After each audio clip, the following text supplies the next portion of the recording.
Good afternoon. Thanks for joining us this afternoon. My name is Mike Benner. I'm the new Public Information Manager for the Portland Police Bureau. First of all, I want to thank the mayor and his staff for hosting this afternoon's event.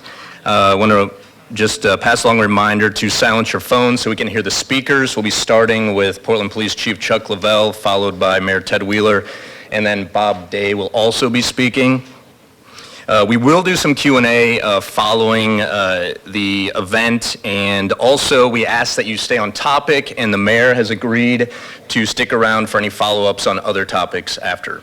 With that said, Chief, the podium is yours.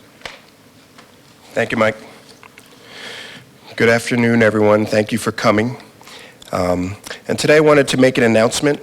I will be stepping down as Chief of Police for the City of Portland effective October 11th. I want to thank the mayor for having faith in me and appointing me to this role. I was appointed at a very turbulent time for our city and our bureau. I'm proud of the accomplishments of the Police Bureau. Over the past 3 years, we've started to rebuild, and we've navigated some really tough times. I also want to thank the members of the Portland Police Bureau for the hard work that they do every day on behalf of our city. And I want to thank the community members that have supported me throughout the last 3 years and throughout my career, for that matter. I will remain at the Police Bureau, and I will remain doing community engagement work, which my heart's always been in, and it's the work I'll continue to do and have always done throughout my career. Personally, for me, it's just a time for transition. And I think it's the right change for the Police Bureau and the city. And now I'll open it for the mayor. Thank you, Chief. I want to start by saying thank you to Chief Lovell. Chuck has my absolute respect and gratitude for a variety of reasons, not the least of which is he stepped forward to lead the Portland Police Bureau during one of the most difficult times in our city's history. He inherited a global pandemic, unprecedented social unrest, the major charter reform to complete an overhaul of the city's form of government, amongst other issues. And he's led the Bureau through all of this with a steady and reliable hand. Chuck and his family have more than earned a respite from one of the toughest jobs in the city. He's been the longest serving chief during my tenure as mayor, I believe 3.5 years. We've spoken many times over the last few months about what the next chapter might look like when Chuck was ready. I'm pleased to have him step into his new role leading the Bureau's community engagement efforts.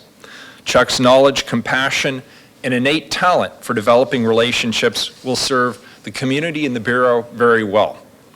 He has nothing but my support, my admiration, and my gratitude for his service.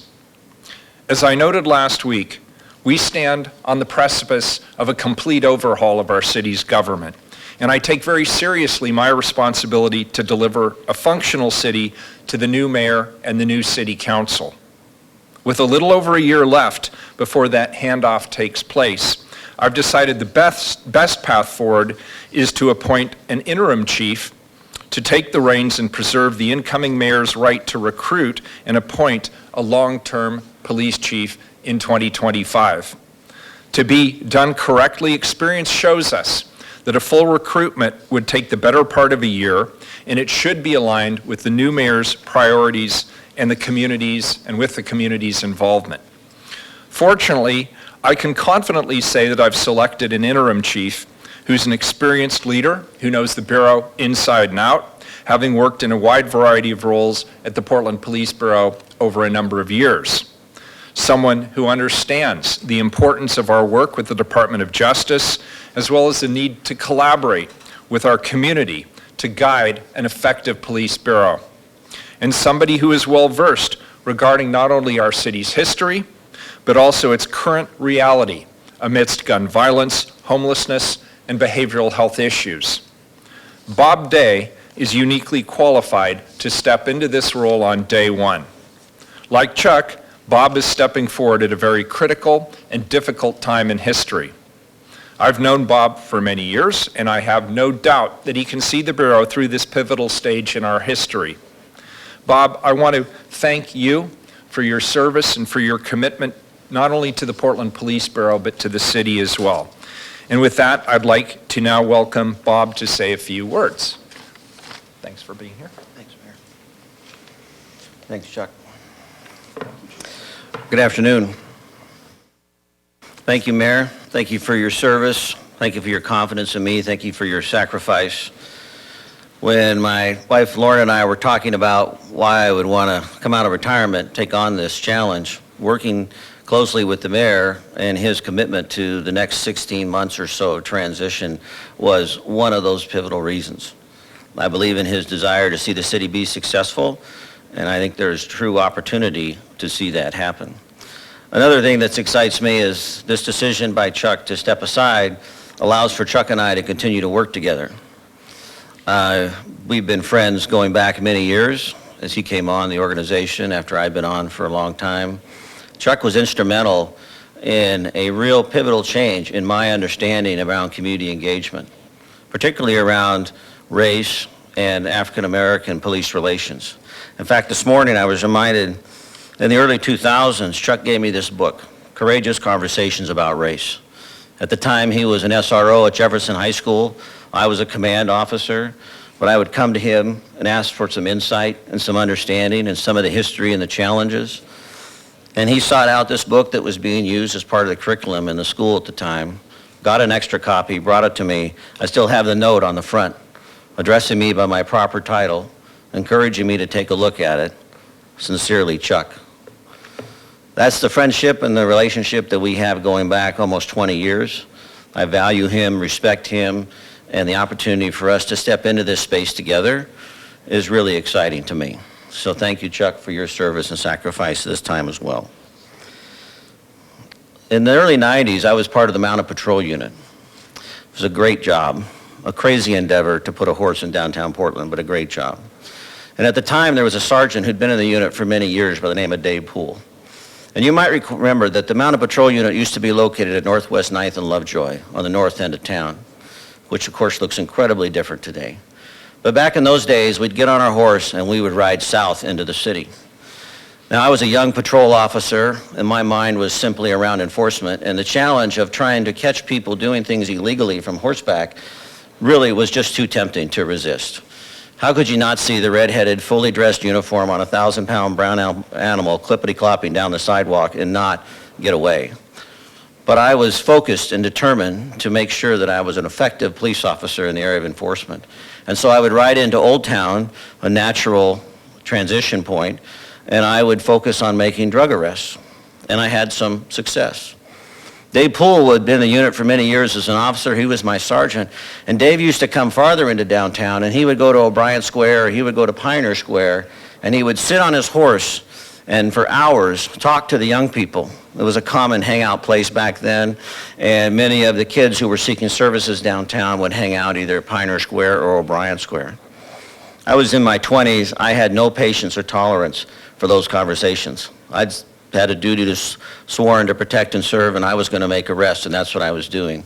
But Dave used to say to me, Bob, there's a whole city south of Burnside. There's a whole city south of Burnside. So over time, as I began to realize I needed to step out a little bit, I would come south of Burnside. And inevitably, a week or 2 weeks would go by, and I'd be riding down the sidewalk, and somebody stopped me, usually a young adult, maybe in their 20s. They'd say, hey, is Sergeant Poole working? And I think, well, no, he's on his day off, or maybe he's at Pioneer Square. I said, when you tell him he changed my life. I'm like, okay, so I'd go a little farther, maybe a month or two go by, and somebody stopped me. They'd say, is Poole around? And I'd say, no, I don't know, maybe he's his day off. Well, you tell him I'm clean and sober. You tell him I'm clean and sober. And he changed my life. And this happened repeatedly throughout my time on the department as I walked around downtown. Now, if you look back on my success in Old Town today, I don't think that I probably achieved the goal, despite my hard work and despite the importance of enforcement, which I believe is a component of what we do in policing. But what I learned in that time period with Sergeant Poole was about humanity, was about context, was about environment, being able to see past just the behavior.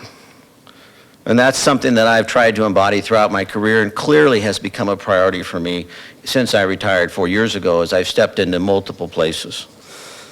Now, the obvious question that you're probably all asking, and the reason that my phone is blowing up in my pocket right now, is why in the world I would do this. My golf game is finally under 90. I have been traveling. I've developed a successful speaking and presenting business where I'm opportunity to be in working with C-suite executives around the country and other police leaders. But at my heart, I'm passionate for the city. I'm passionate for the Police Bureau. And I absolutely am hopeful that Portland can once again become a city and a place, a destination for families, business, tourism, community service, grassroots initiatives, the things that we all are so familiar with and remember and long for. I'm hopeful. That might seem like a Pollyannish statement. I want to just clarify what that means to me. And really everything that I've learned about hope, I've learned from my beautiful wife, Lorna, where I wouldn't be standing here today if it wasn't for her. In 2010, our son was diagnosed with Ewing sarcoma, a rare bone cancer. He fought for 6 years. And he passed away on August 27, 2016. But during that time, we made a commitment to be hopeful. Not naive, not Pollyannish. We knew the difficulty that we faced. Sam knew it, we knew it, our daughter Natalie knew it, but we choose to be hopeful. What does that look like? It means being active. Hope is a behavior. You see, we don't hope for things that we know will happen. Nobody in this room hopes tomorrow's Thursday. We hope for things that feel out of our control. And to manage that, we need to be able to take action. Actions demonstrate our behaviors demonstrate our beliefs. And I am hopeful for this city. I see the challenges. I am not naive, particularly in the area of public safety, whether they be internal or external. Jerome Gutman, in his book, The Anatomy of Hope, says, hope is that elevating feeling we experience when we see in the mind's eye a path to a better future. Hope acknowledges the significant obstacles and the deep pitfalls along that path. True hope has no room for delusion. I don't stand before you with any delusion about the challenge that we're going to be facing in this time of transition. But I do stand before you hopeful. So where do we start? To me, it's simple. We start with the mission of the Portland Police Bureau. The Portland Police Bureau mission statement says the mission of the Portland Police Bureau is to reduce crime and the fear of crime, working with all citizens to preserve life, maintain human rights, protect property, and promote individual responsibility and community commitment. Reducing crime and the fear of crime. Doing that in a collaborative, holistic approach with all of us coming together, because the desire to be safe is innate. It's in every one of us. It doesn't matter if you live in a house or if you live on the street. It doesn't matter if you're black or you're white or you're gay or you're straight or you're male or you're female, however it is innate. We intrinsically want to and need to protect. Our brain does that for us. There's a great book called The Body Keeps the Score by Dr. Vanderkolk. Talks about trauma, talks about the role of the brain to protect us. We naturally want to be safe. So this is an issue that's internal to all of us, and it's an issue that actually binds us all together. Certainly there's discussion to be had about what that looks like and how it all works, and I'm not naive to that. But in my hopeful desire for success for the city and for the Police Bureau is that we can pull from that innate belief that we want to be safe. And this is the wheelhouse of the Portland Police Bureau. Whether it's significant serious crimes such as homicide and gun violence and traffic accidents, or whether it's disorder, vandalism, minor thefts, it runs the gamut. But I'm going to be challenged us to not only deal with the practicality of what we're facing, but also consider the context. None of us do it alone. An often used phrase is police are the community and the community are the police. I intend to leverage all the resources of PPB, along with city bureaus, county, state, regional partners, federal partners, community activists, business associations, neighborhood associations. This city is not short on people being interested in leaning in. And one of the things that's motivating me and exciting me is the fact that there are many people who have been on the sidelines for a long time that are now leaning in and saying, hey, I want to be a part of this solution. We see that Portland is on the precipice, as the mayor mentioned, and we want to be part of the solution. I'm excited to join with them inside and outside the organization. I'm going to finish with 2 quotes, and as we spend time together over the coming months, you'll find that I like to use quotes. They encourage me, and there are so many great people who have gone before me that I just need to rely upon. One is from the civil rights leader, James Baldwin, one of my favorite authors. He said, not everything we face can be changed, but nothing can be changed until it is faced. Not everything we face can be changed, but nothing can be changed until it is faced. My commitment to you is a willingness to face the things that need to be changed. I don't know if we're going to be able to change them. That's not the promise I can give you at this moment. But I do have a commitment to be willing to face those changes, those things that need to be changed. And the reason I can share that is because in the time, particularly since I left the organization, as I've stepped into the racial justice, social justice conversation around behavioral health, other intersections with law enforcement, I could take the rest of this time sharing stories that have changed my life in relationship with people from all spectrums that many, many times over the years have thought I would never be in a room with this person. Now I am, and I'm learning. I'm better for it. The other commitment I have for you, and the other quote, is one that if those who worked in the training division will be familiar with in 2010, when I ran across this from former Green Bay Packers head coach, Vince Lombardi, when he said that we will chase perfection. We will chase it relentlessly, knowing all the while we can never attain it, but along the way we shall catch excellence. My desire, my passion is that we will chase perfection. And along the way, we will catch excellence. I'm asking you in this role to be hopeful. I'm asking you to be curious, be willing to face the things that need to be changed. And I'm asking you to join me in being safe. Thank you. Thanks, Bob. All right, we'll open it up to the media. If you guys have any questions, just raise your hand and we'll call on you. I don't think we have a mic like last week, so we'll just do it like this. Courtney, you had something? Hi, yeah, Chief Lovell. Continue this work? No, I plan to stay here at the Police Bureau, work in the Chief's office. Bob and I will continue to work closely together, and I'll do work around community engagement for the Police Bureau, like I've done throughout my whole career. But I'll be in that role going forward after the 11th. Do you have any specific goals for what that community engagement will look like? Well, prior to my taking the chief's role, I was in charge of our community services division, and I think there's a need and has always been a desire to really build that capacity out, and I think it'll be work around that. But I'll work closely with the mayor and Chief Day, and we'll kind of figure out kind of what the best path going forward around community engagement is. All right, Blair? Yeah, why now? I mean, this is a pressing time in the city. There's an impending city council overhaul. What was your deciding factor? Yeah, for me, I took this job essentially overnight in June of 2020.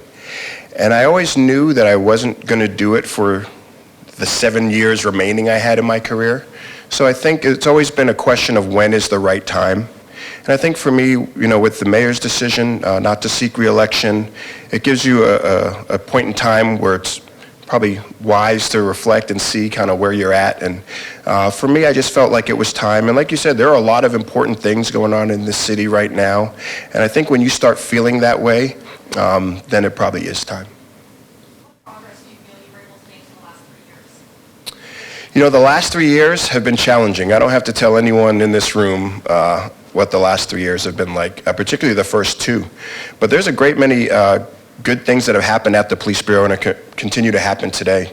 To come through 2020, to start rebuilding and restaffing. We're right now rolling out our pilot for body-worn camera, which I think is going to be huge for the Bureau and the community. We instituted the ABLE program, which I think is going to be very helpful in just internal accountability for one another. And we brought community voice to a lot of really important roles in the Police Bureau. Our communications director, who's here today, We have a training dean, Dr. Yazzie, and the FitCog. We brought community voice and partnership into our work around gun violence, and I'm really proud of that, and I think it's important. And I think, the good work continues, and we'll continue to do it together as a team, but I think we don't really get the opportunity to talk much about all the great things that have happened over the last 3 years, and that's just a snippet of them. Do you think the transition will slow down some of the progress moving forward? I don't think so.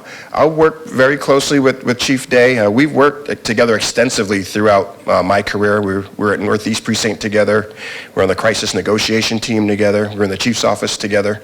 And I don't think it'll slow it down at all. If anything, I think his knowledge and experience and really his connection to downtown and relationships, all these things will really help enhance that.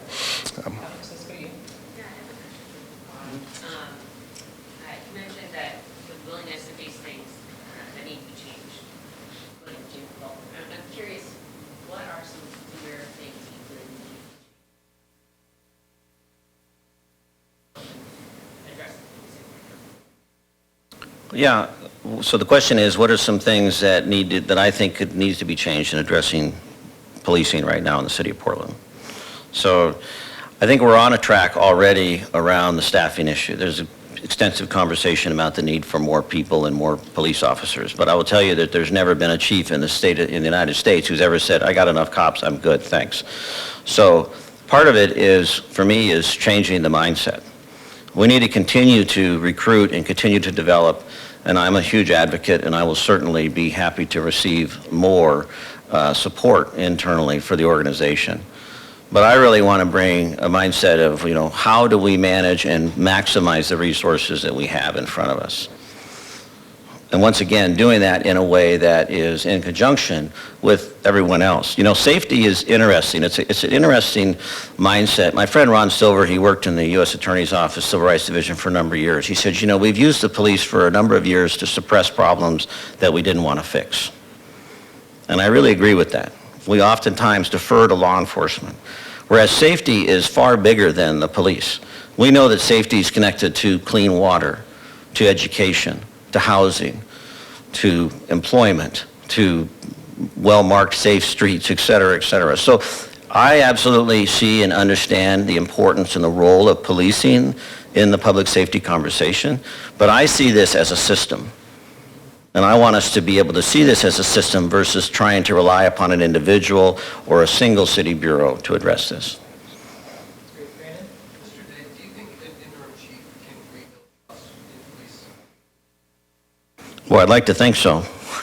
But I stood, in my 29 years in the police bureau, I worked for 12 to 13 different chiefs. Every single one of them got up and said the same thing. We're going to restore trust in the community.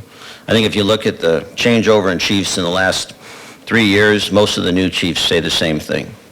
I believe trust is foundational to the success of our public safety system. It has to be. When those overhead lights come on and you pull over, you should have a trust and a belief that this is going to be legitimate, that this conversation is going to be safe, it's going to be reasonable, that if I deserve a ticket, I get a ticket, if I don't, I don't. But the whole premise of public safety is based upon that thing of trust, that idea of trust. The difficulty is measuring that. How do we measure that? There are ways to measure it, whether it's community engagement, maybe it's lack of internal affairs complaints, whatever it is. So my 100,000 foot level is trust is essential. It's also the bedrock and the umbrella. But I'm careful to say that, I'm going to be able to build that because I'm not 100% sure if any of us know exactly what that looks like. We have some ideas. You have some, I have some, everybody does because we're individuals. So I'm going to pursue that passionately and, once again, be hopeful that there might be some new ways to discover that. Just to follow up, on the other side, how do you get officers to buy into your mission when you have, let's say, Right. Expiration date, that's all right. That's certainly a challenge. Let's face something, the reality. There could be members of the organization that'll say, we'll just wait them out. We don't have, we'll just wait them out. There's a timeline here. I would argue, and given my experience of almost 30 years in law enforcement, that there are members that do that for permanently appointed chiefs. So the fortunate thing that I have in my favor is I know this is a sprint. And I'm going to be looking for those that are willing to, as I like to use the term often, lean in and do the work. So we're going to be highlighting and seeking those and elevating those and creating opportunity for those that want to do the work. The problems will present themselves. I won't have to go looking for problems. I know that. I won't have to go looking for challenges. Those will present themselves, and that will take up a good portion of my time. But I'm committed to extending that time to really focus on the things that are going well. And my hope is, and my belief is, because I know so many of the men and women in the organization, that they'll respond to that. None of us step into this job and raise our hand and say, yeah, pick me, I'll do this. I hope it sucks. You know, we all step in. If you ever go to a graduation down at DPSST, it's amazing. You should do it. You should go down and just see the excitement of 40 recruits. It'll be 60 soon with the new legislation change. 60 recruits, all accepting the oath for the first time. I went every single time we had a Portland graduation that I was in town from 2010 till I retired. Because you see these young people stand up there, raise their hand, take an oath. This is what I swear to do. I like to take people with me to remind them and remind myself that's what we're about, and that's what I'm going to be appealing to our officers. Max? I know the mayor said that this would be an interim position until the next mayor can choose. Would you be interested in holding on to this job beyond 2025? No. Short, direct answer, no. Mrs. Day almost said it, but I said it for her. But what I will say is that in 2025, my job, if I do my job well, we will be positioned that this will be a sought-after role, that people will around the country say, man, that'd be a good job to have, to be the chief of police of Portland. We used to be in that context and in that conversation. And so I want to work collaboratively with the new city manager and the new mayor to be the biggest recruiter and the biggest promoter, to find the best possible fit, whether it's an internal candidate or an external candidate. But I got too much invested in golf lessons to just leave it for the next 5 years or however long, so thank you. All right, yeah. Question for the mayor, if you don't mind. Not at all. With the transition to a new government, new form of government, of course, and the idea that maybe the mayor's office will take charge of all the bureaus, will we see more of these kind of changes when it comes to that? Could you be more specific? I'm not sure I understand. So if we're seeing a transition with the chief stepping down. Right. As we move to your office taking charge of all the bureaus, are there other plans or are there other thoughts of that kind of thing going on? I am not going to tell you today that we have specific plans around transitioning senior leadership in or out. That's not on the table at this point.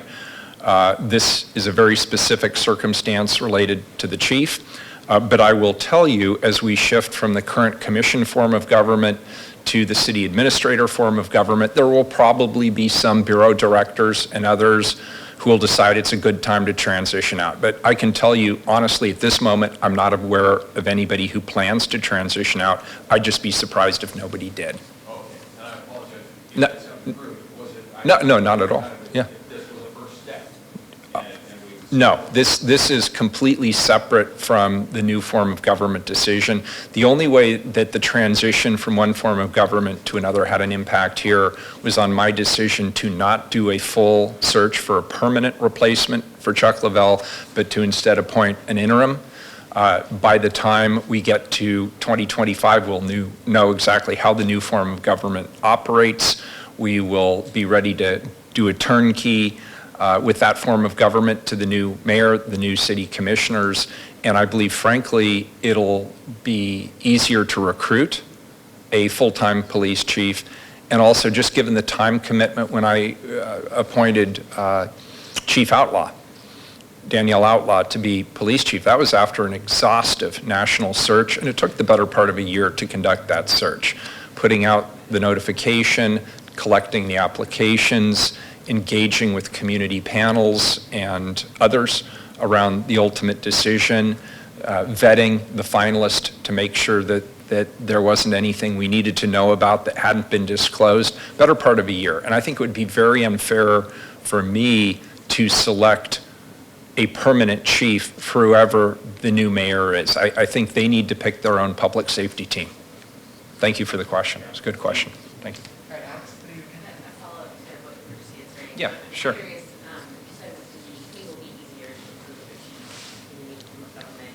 Can you elaborate on that? Yeah, I think for all of our senior level leadership positions in the city, having the new form of government more clearly defined and having certainty for the Bureau directors, including the police chief, in terms of how they work in that new form of government is going to be very important. In this day and age, you want to make sure that people are as clear and certain about what the role is that they're getting into. It'll just be easier for us to recruit knowing what that is. And by the way, that goes for all the bureau director positions. It goes for the city administrator position. It goes for the deputy city administrator positions. And quite frankly, it goes for the city council and the mayor as well. Understanding what the job is that they will actually be doing will help us to be more stable in terms of our recruitments. Thank you.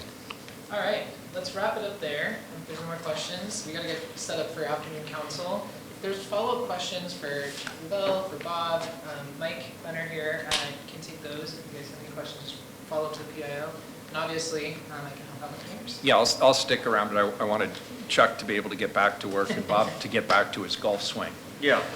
That's already gone down. I might need that book back to the library here. You said it was a gift. You said it was a gift.